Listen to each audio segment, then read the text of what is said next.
परदेशात जी वस्तू हजारो रुपयांना मिळते तीच वस्तू आपल्या किराण्याच्या दुकानात काही रुपयांना मिळते आणि हीच वस्तू आपण अनेक वर्षांपासून वापरतोय।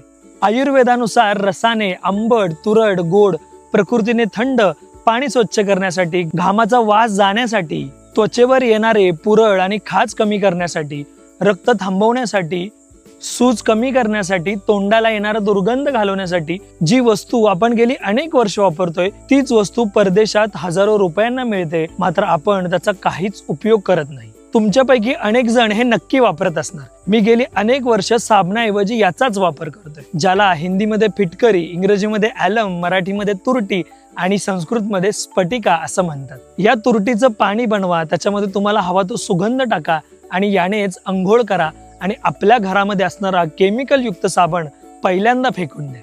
गेली अनेक वर्ष मी स्वतः याचा फायदा घेतोय। उन्हाळा सुरू झालाय, मग आजच आपल्या बाजूच्या किराण्याच्या दुकानातून तुरटी घ्या आणि याच तुरटीने थंडगार अंघोळ करा। तुम्हाला पण तुरटीपासून झालेले फायदे नक्की कमेंट करा, जेणेकरून इतरांपर्यंत ही माहिती पोहोचेल। आणि हो, हा व्हिडिओ शेअर करायला विसरू नका त्याच माणसांसोबत ज्यांची अंघोळ साबणाशिवाय होतच नाही। मग अशा व्हिडिओसाठी नक्की फॉलो करा। धन्यवाद। आरोग्यम धनसंपदा।